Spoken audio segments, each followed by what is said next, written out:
Louisiana beer reviews. Hop Rising Tropical Double India Pale Ale from Squatters Craft Beers of Utah.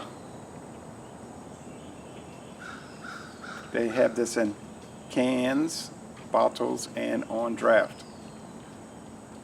Okay, 9% alcohol. They don't list the IBUs, but Untapped saying 72. Don't know where they got that information, but I have nothing official. Our much loved Double IPA is testing the tropical water with notes of mango and citrus, derived entirely from exotic hops. So it says, pass the conch, hold the fruit. You mean a non-flavored beer in 2019? Can't be. Squatters Craft Beers. I've had many of their beers, and the Hop Rising is very popular here. This company is celebrating, well, I don't know if they're celebrating, but I'm telling you, it's their 30th anniversary. Right. Enjoy by September 22nd, 2019. It's got the Best By date, guys, but no born on date. Good for what ails you. Beer Advocate saying it came out in 2018, this tropical version. 89 out of 100 on Beer Advocate. They say very good. That is very good. 29 ratings. Rate Beer with 30 ratings is giving it a 58 out of 100. They're saying it's not good. It's 42% unpleasant. And in the style, Double IPA, they're giving it an 18. It's monstrously bad as a Double IPA, they're saying. And on Untapped, 75. So 58 to 75 to 89. There are a couple of video reviews, including Jerry Fort, the beer review guy, so I'm curious to see what he's going to say about it, or did say about it. Okay. $1.79 for the single at Mathern's, I think that's what it was.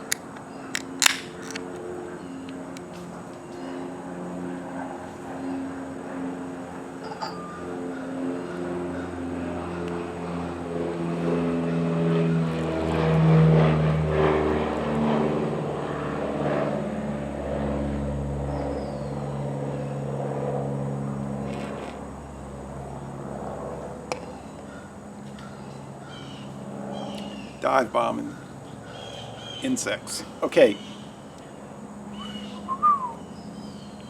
I'm telling you, this is a clean glass. People are going to say, the bubbles to the side. I'm telling you, the glass is clean. It's very bubbly. It's orange, and there is a thick, sort of soapy, no, not soapy, what do you call that? Spongy. Yeah, a sponge, like you would wash dishes with a sponge. Head. Orange. Just that foam tasted bitter. They're saying 72 and Untapped. I believe it. Seems higher than that.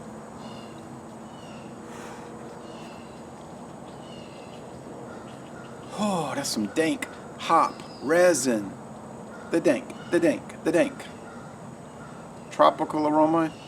Yeah, I suppose so. White bread crust for sure. Yes, I've been to Salt Lake City, Utah. I have toured the Mormon compound. Crackly.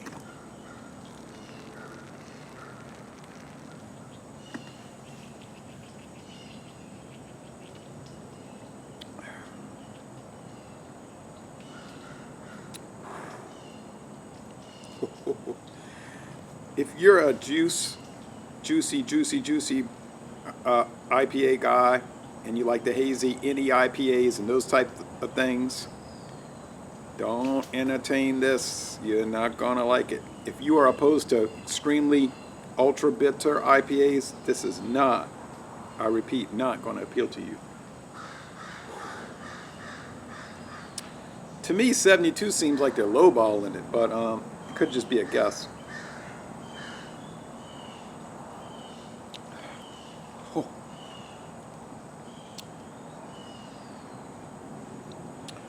By golly, this is almost too bitter for me, and I like them bitter. You know, you get something like Hop Stupid, that's the 102, the Lagunitas what do they call that thing, that hop stew, but there's a name for it, like the, can't remember, some summer farmhouse, summer barn, I don't know, you have to look it up. Anyway, that's 102 IBUs, but it's not, but those can come across differently. You know, that a lot of brewers won't even list IBUs because they say it's an inaccurate number as far as how it feels and comes across. It's just a calculation that registers on a sensor. It is not oftentimes a true reflection of the bitterness, and that is accurate.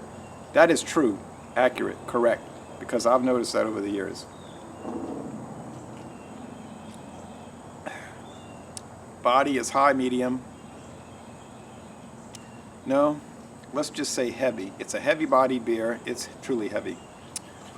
It's very strong grain. It's chewy. The hops are intense, bitter, tropical. I suppose you get these tropical, some of these tropical fruits will be very bitter, especially if they're not fully ripe. Get that with those Japanese plums.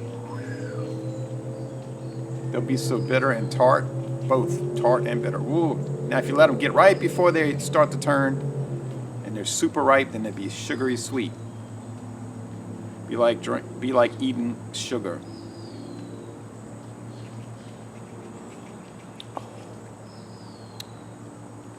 There's piney hop resin here. There's an oily hop resin quality to it. Very, like I've been harping on, extremely bitter. The finish is mostly dry. It's got a little strong twang to it. Alcohol twang. This is a pretty intense beer. I don't know if it's going to appeal to a whole lot of people. I have a feeling if I read reviews on Rate Beer, they're going to be talking about it's bad because it's too bitter. And it could be people that are coming from, maybe they've only been drinking IPAs for the last 3 or 4 years, and they're going to say, you know, where's the juice? This doesn't taste like juice. This tastes like some bitter thing. Who would want to drink that? So, but if you were, you know, doing IPAs back for the last 20 years, you would understand a different idea behind it.